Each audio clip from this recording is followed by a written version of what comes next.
Hello everybody, I'm back. About time, right? I didn't exactly plan to be gone for that long, but some personal stuff happened. So I had to take some time to rest and recover. Then there's my computer, which decided to just randomly stop working, so I couldn't edit for a while. But that doesn't mean I didn't stop working. So to celebrate me hitting 100 subscribers! What do you mean I'm late? I'm going to be doing a double upload for the month, starting with this episode at the beginning of the month and ending with a very special episode at the end of the month. I hope you guys are ready because today we're going to be taking a look at my custom Spider-Man No Way Home CMF series. This is probably my second most favorite Spider-Man movie of all time, with the first being, of course, Morbius, the film of all time. It's Morbin time, am I right? Seeing all these characters back on the big screen was a surprise to be sure, but a welcomed one. Finally getting closure with most of these old plotlines was also a joy to see. But before we begin, I just want to thank you guys for the massive support on those past videos. I thought 35 subs was a lot, and now just look at the sub count. It's insane. So I'd like to set a new challenge for you guys. Let's try to get the channel to 420 subscribers before the end of the year. How's that sound? So without any further ado, let's get this webhead party started.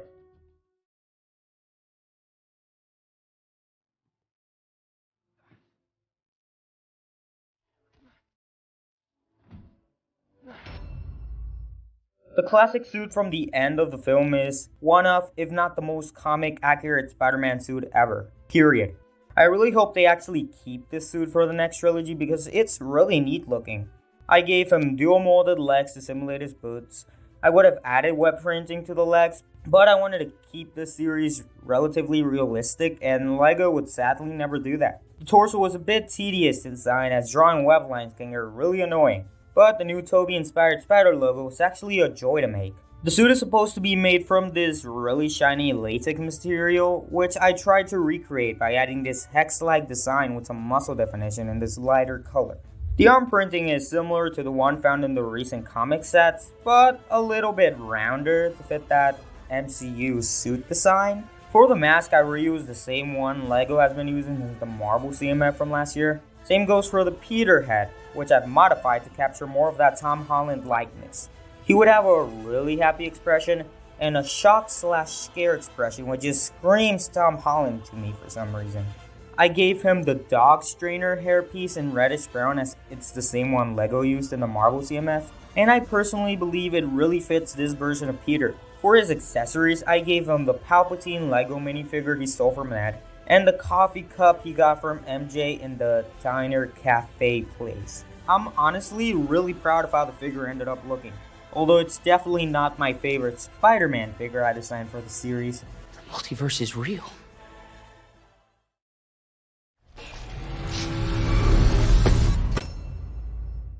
Andrew Garfield went from one of my least favorite Spider-Man into one of my favorites really quickly. Really goes to show that the problem wasn't Andrew, it was the script. Now, LEGO has already made a really great Comic-Con exclusive TASM 2 figure, so I just redesigned it. First of all, I gave him some well-deserved dual molded legs. I know they weren't that common back then, but come on LEGO, it's supposed to be limited, man. I kept the torso pretty much the same, just reduced the size of the spider logo and made some of the web lines thinner. I also added arm printing as otherwise the figure looks plain and basic. The mask is pretty much the same as well. I just made the gray dots inside the lenses smaller. For the Andrew Garfield head, I did what MGF Customs did and used the head from this dude from the Queer Eye set. Then I just modified some small things like the forehead and beard to make it resemble Andrew Garfield. He would have a pardon me expression and a happy yet nervous smile. I gave him Egon Spangler's hairpiece in dark brown, as MGF Customs used it for his Andrew figure and I trust this guy with every cell of my body. For his accessory, I didn't really have anything cool to give him. I just gave him the brat MJ throws at him when he first arrives. I don't carry an ID with me, you know, it kind of defeats the whole anonymous superhero thing. Why'd you do that? Overall, a really easy figure to make, but in the end I just love the way it glows. I love you guys. Hello. I hope it's okay. I just came through this, oh, just closed. Here's a fun fact. LEGO made sets for the first 2 Sam Raimi Spidey films. Included with these sets came a really cool looking Tobey Maguire Spider-Man figure, which is really good considering when it was made. I mean, hip printing in the 2000s, just wow. I took a lot of inspiration from that original figure for the redesigned one. The biggest change I made was the dual molded legs. They just add so much detail to figures, it's amazing. Really a shame LEGO doesn't use them that much. Since the original figure had the webbing extend onto the hip, I did the same but modified it to be less straight and more sharp. For the torso, I took a lot of inspiration from those knockoff minifigures that are everywhere, especially for the outline and webbing. The spider logo is the same one from the original figure, but in a darker silver to create a contrast from the webbing. I also added arm printing for the same reason as Andrew. It's pretty much the same arm printing from those comic sets, but in silver. For the mask, I tried to keep it really close to the original and just switch some colors here and there to make it look more accurate. I personally believe the Marty McFly head looks a lot like Tobey Maguire. So for his Peter head, I pulled a reverse marble and aged up the Marty head. I added some facial hairs and some small wrinkles here and there. He would have a smug expression and a worried / scared expression. I gave him the flat top hair in dark brown, as it really fits Tobey's hairstyle throughout the movie. For his accessory, I just gave him the basic web piece LEGO has been using for years. This is without a doubt the best figure I've made, ever. Such a blast brainstorming and designing this figure, just wow. You know, it's what we do.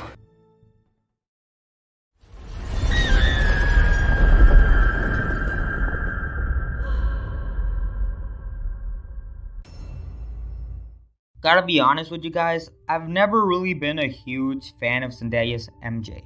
Don't get me wrong, I love Zendaya's acting. I mean, just take a look at Euphoria. It's just, if you're going to bring in MJ, call her Mary Jane. Her being called Michelle Jones just makes me think that there's a real Mary Jane out there waiting for Tom Holland's Peter. Rant aside, I'm actually really proud of this figure. There's nothing really special about it. The legs are pretty basic, and the torso isn't really that special either. But something about it makes me really proud. I think it might be the broken black Dahlia necklace I added to her torso. You know, the one Peter gives her at the end of Far From Home. I also added some arm printing as I wanted to continue the white stripe design from the torso onto the arms. For the head, I used the same one LEGO uses, but with some small modifications. She would have a really happy yet confused expression, and one for when she's plummeting towards her dad. Fun for the whole family. I gave her the Lex Murphy hairpiece in dark brown, as the simple braid design really fits MJ from the final battle. For her accessory, I gave her the Machina di Cadabis. You know, the magic box everybody was after? I just used the Steve head from Minecraft. Hey, Steve! And then just added some printing on all sides to represent the infamous MacGuffin from the film. Even if I don't really care for this version of MJ, I'm still really proud of the way this figure came out. It's so simple, yet effective. If you expect disappointment, then you can never really get disappointed. So, in Spider-Man's illegal vigilantism, you were his main accomplice. I would like to have my words stricken from the record. Next up, we have the CEO of sex himself, Ned Leeds. Jokes aside, Ned is an awesome character, even if he's just a copy of Genki Lee.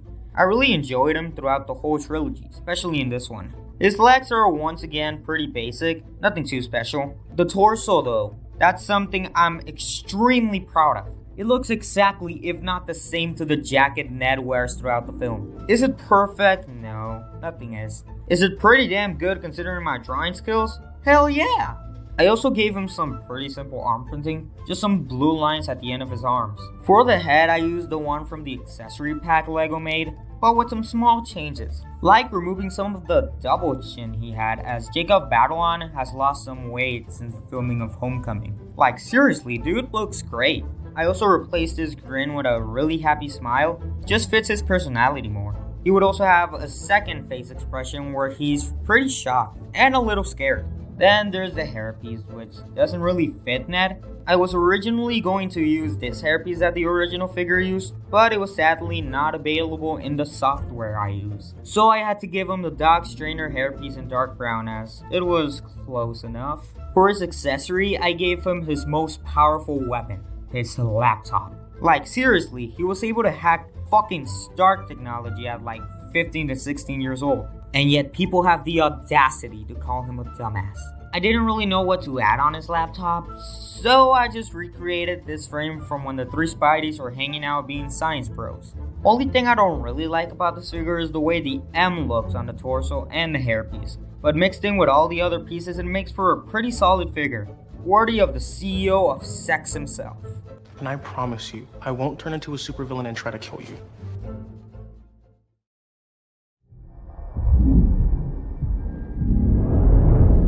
What is it, Peter? MCU Aunt May is a bad character. I don't mind the fact that they made her young, far from it.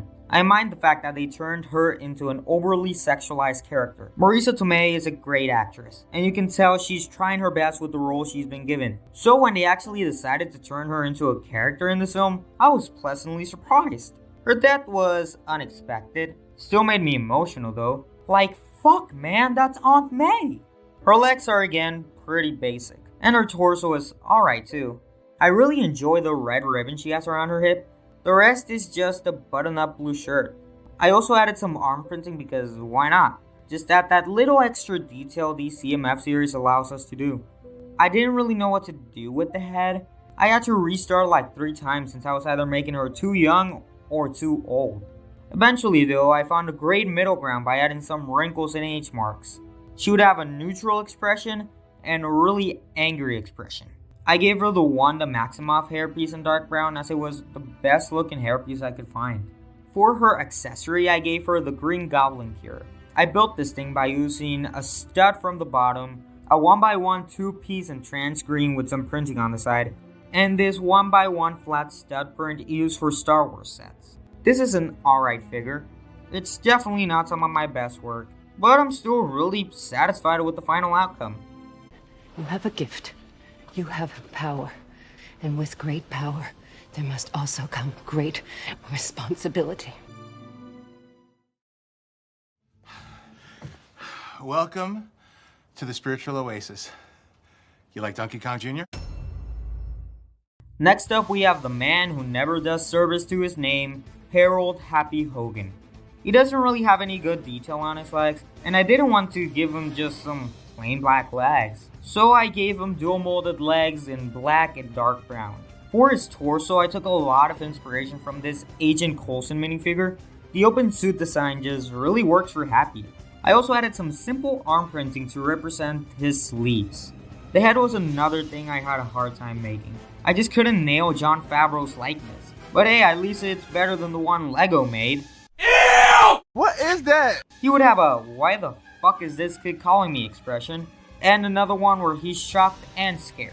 I gave him the Punisher hair in black as they just had this receding hairline I was looking for. For his accessory, I gave him a flat 3x2 tile with printing to represent the Iron Man Hope poster Peter finds at the start of the film. Except, I tried my best to Legofy it, and I think it came out really well. I honestly have nothing else to say about this character. I guess I should congratulate him for lasting this long in the MCU. Then again, Pepper has been there for the same amount of time, so this is getting awkward. Let's just move on. I work with Spider-Man, not for Spider-Man.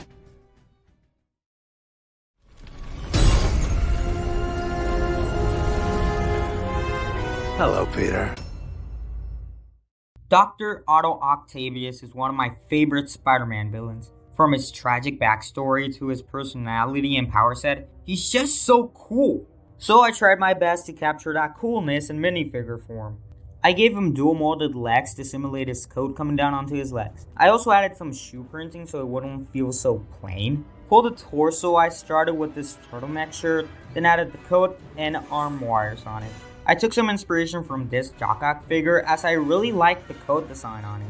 I made both the torso and the legs match together and added a secondary color to the coat to make it look like he had 2 of them on, since a double coat equals cool. I also gave him some zippers as his arm printing, as I didn't want to give him plain arms. I used this guy from Harry Potter as a base for the head, as he just really reminds me of Alfred Molina. I then added some different face expressions that I felt fit Doc Ock more. He would have a smiling expression and a very angry expression. I gave him the Harry Potter hair in dark brown, as it really fit Doc Ock's hairstyle. Man, I'm just taking everything from Harry Potter at this point. For his accessory, I gave him his arm snake things. They would be made up of an Outrider neck attachment in dark gray, and this arm and clip piece also in dark gray. I was really tempted to just give him these big ass arms in the style of the Daily Bugle set, but realistically LEGO would never do that. If you want to see that, I would recommend you follow my Instagram, as I post extra renders and behind the scene looks there. There's also my Twitter if you want to see me rant about things. The links are in the description down below. Plug aside, this was a really fun figure to design, and probably the one I was most excited to make when I first began this project. It's also definitely an improvement from my old Doc Ock figure. Just an overall fun time to design and render. The power of the sun in the palm of my hand. That's some neat trick. That sense of yours. Green Goblin was already scary in Sam Raimi's Spider-Man, but in this one, he's fucking terrifying, bro. Like, dang, Willem Dafoe is such a good fit for Norman Osborn and his alter ego. His acting was definitely one of the things that made the movie go from amazing to spectacular for me. I was so lost in how to do this figure. So I'd like to thank Adam Minifigures over on Instagram, as I took a lot of inspiration from their Green Goblin design. Please go check them out, as without their figure I wouldn't have been able to accomplish this series. Their socials are in the description down below. I started out with the original 2000 minifigure as a base, then just fucked up his suit. The legs are pretty much the same. I just added this gold and silver plate thing and gave him a strap on his right leg. I also added these gray holes to show the damage imposed on the suit. I made the hip and torso match with this sweet bag design. I added some more holes and golden plating to the torso, as well as some purple hoodie scraps to show the teared hoodie he has. The arm printing is very similar to the rest of the body, but with some purple thrown in there for color. For the head, I used this one from Kite Man as base, then just added some wrinkles and changed the face expressions. He would have a calm smile expression and a maniacal laugh expression with his goggles on. I also included an alternative to the hair, this purple hood to simulate him from the end of the film. Talking about the hair, I gave him the Han Solo hairpiece in reddish brown, as it's just a great way to depict messy hair. For his accessory, I gave him a flat studwood printing to represent his pumpkin bombs, and this claw knife thing he uses to scare the shit out of us by stabbing Tobey. Yes! Yes! Yes! Yes! No! No! No! Fuck! I really love this character, and I'm really proud I was able to represent him in Lego form. Just an overall blast to make. Can the Spider-Man come out to play? How you like the new? At this point, I'm convinced the Electro we saw in No Way Home is completely different to the one we saw in TASM 2. They have little to nothing in common except for the name and power set. Not that I'm complaining though. They turned him from Scary Blue Guy to Chad Electric Man. I gave him dual molded legs to simulate his boots, then added some wires and a buckle to the left leg. He has this big ass belt for some reason, so I gave him the Batman utility belt in silver, as I felt that's something Lego would do. His torso was probably the most detailed thing I have ever done. I started completely from scratch with no bases. I added most of the straps on his chest first, then added the arc reactor and some wires. It doesn't really sound as complicated when I talk about it, but believe me when I say it was a pain to make. I was originally just going to give him dual molded arms, but I hated the way it looked. So I added some simple wires to the arms and some of that metal things he has on. For the head, I just used the one from this guy, but once again modified it to fit Electro. I believe he came in a Lego Batman movie set. Don't quote me on that though. This head is just straight off Jamie Foxx, bro. From the goatee to the expressions, it's honestly perfect. He would have a confident smirk expression and an angry/disappointed expression. I changed his eyes to the ones they use on Thor so he would have these badass lightning eyes. I gave him the fin hair in black. Originally I was going to use the Falcon hair from the Marvel CMF, but like with Ned, it wasn't available in my software. I also kind of wanted to make a new piece where he would have his lightning crown thing, but after some prototypes I just gave up. It just didn't look the way I wanted it to. For his accessory, I gave him 2 Sith lighting pieces in trans yellow. A simple accessory, yet an effective one. Like I said before, this is probably my most detailed and accurate figure ever. Even after all the difficulties when designing him, I'm really proud of the way it came out looking. You ain't even the shit no more. Thanks. Sorry. Don't worry about it. I don't really have anything to say about Sandman. He's just a really boring character. I honestly prefer the version from Spectacular Spider-Man a lot more. Sadly, we never got to see him redeemed. I was originally going to give him plain legs, but instead I gave him one of those hidden side pieces as they're just honestly really cool. Usually LEGO uses brick yellow for Sandman figures, but in the movie he's definitely a lot darker. So instead I used sand yellow with a bit of brick yellow thrown in there for nostalgia reasons. For the torso, I took inspiration from this Sandman figure. His torso looks a lot like the Sandman in the film, I just changed the color and added some extra wiggles. I gave him dual molded arms with printing to simulate sand, with both of them being different color molding. I wanted to make the head look dead inside, so instead of the normal Lego eyes, I added these empty dark eyes with some cracks and added lines. He would have a neutral expression and a very angry expression. I gave him this swept back hairpiece in sand yellow as it's the most accurate one I could find. For his accessory, I gave him 2 of those big hand pieces, one in brick yellow and one in sand yellow. Really proud of the way it came out looking. A simple figure for a very simple character. Still a very good figure though. What do you mean you're not my Peter?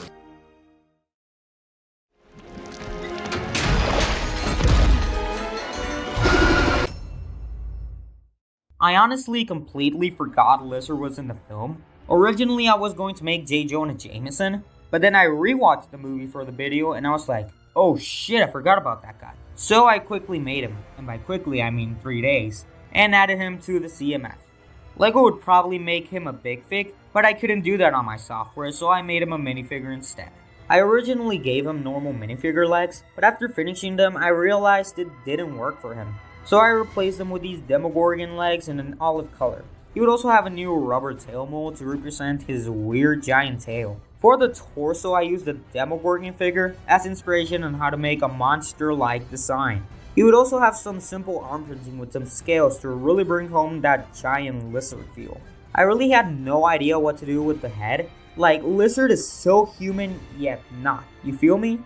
So I just took the head from Voldemort, the guy without a nose from Harry Potter, and made it more monster-like. His one and only expression is this angry grin where he looks like he stalks children. For his accessory, I gave him the Wolverine claws in this brick yellow color, as I couldn't really think of anything to give him.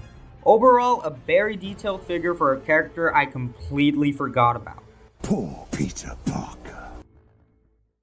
Well, that's another one done. Here's the checklist for the series. I pretty much based it off the Marvel CMF from last year.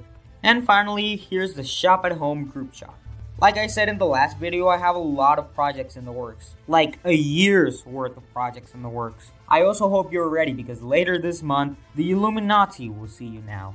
That's right, baby, we're tackling the shit show that is Doctor Strange in the Multiverse of Madness. So, if you want to see that, all you have to do is save that subscribe button for pulling a Gwen Stacy by turning it gray and turning on the notification bell. While you're down there, why don't you also give the video a like? It helps out the channel a lot. If you want to see more of me for some reason, my socials are in the description down below.